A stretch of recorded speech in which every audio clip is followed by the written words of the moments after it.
Further, Swamiji is saying moksha does not mean getting effaced, but to become one with the Lord. Suppose you take out a little water in a pot from the sea. This water is, so to say, imprisoned in the pot. The natural quality of water is to flow and not to get confined. But somehow such a situation has developed that water which has the natural urge to flow gets locked up in a pot. It gets agitated and restless and finds itself in a desperate condition. It says to itself, "Ah, my nature is to flow, but I am imprisoned. I am like a bird with the natural instinct to fly, who has been entrapped in a cage." The very idea that it has been imprisoned in a pot makes it feel extremely miserable. Similarly, the devotee of God also feels miserable when he finds that his spirit has been imprisoned in the body. He yearns for moksha, but how will he get it? So long as the river in the pot, so long as the water in the pot does not merge into the sea, how can it be one with sea water? So long as the water in the pot does not merge into the sea, how can it be one with sea water?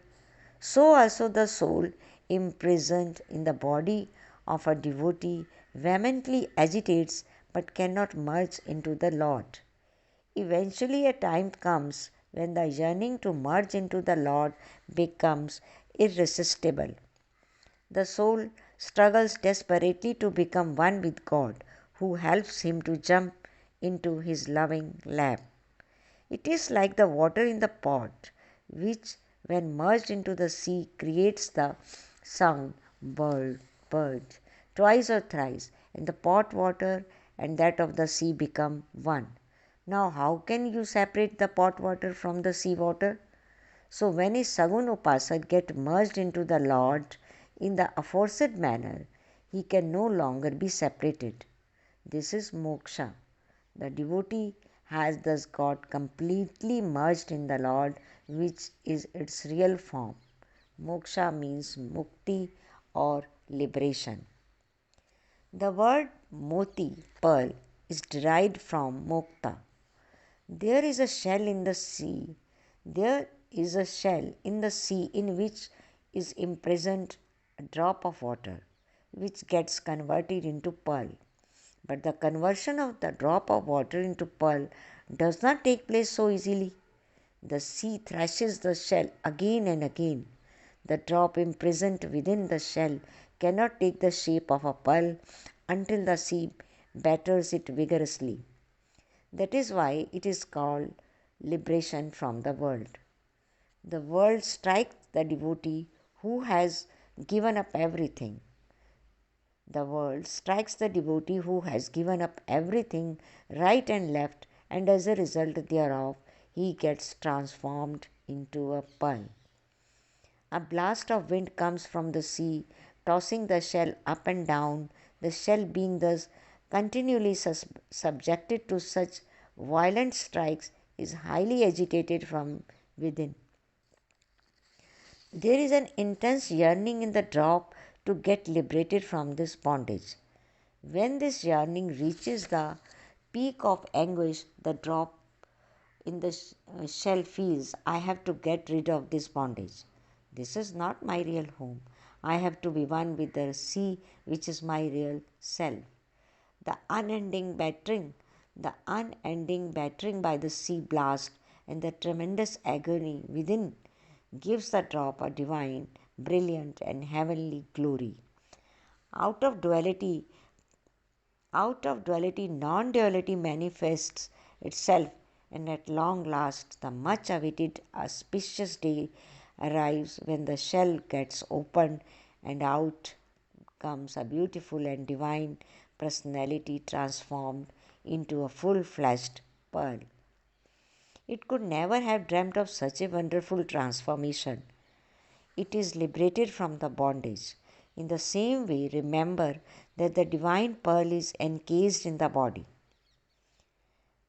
The divine pearl is encased in the body shell, and the world continues to thrash it right and left. For example, say a lady has gone to attend satsang and is deeply absorbed in bhakti. She likes to enjoy the satsang for some time more but gets delayed in returning home. Her husband retorts, "You should have returned earlier. You are late by half an hour. The food is not yet ready." Now the lady had not gone to attend a drink party. She got somewhat delayed in a satsang which she intensely liked. Such are the slaps you receive from the world because you yearn to be transformed into a pearl. It is not easy to reach the pearl stage. It is the continuous bettering that transforms the devotee into a pearl. There is one distinctive feature of the pearl. The pearl magnifies the beauty of others. Its quality is not to become beautiful itself, but to add the beauty of others' objects. Do not think that your nose has added to the beauty of the pearl. The pearl has in fact beautified the nose. The reverse is not true. The pearl is already beautiful and has added to the beauty of your nose. So moti means mukt, like liberated. It gets liberated from the body shell by God's grace and makes others more attractive and graceful. Our, our restlessness is exactly like that of the pearl.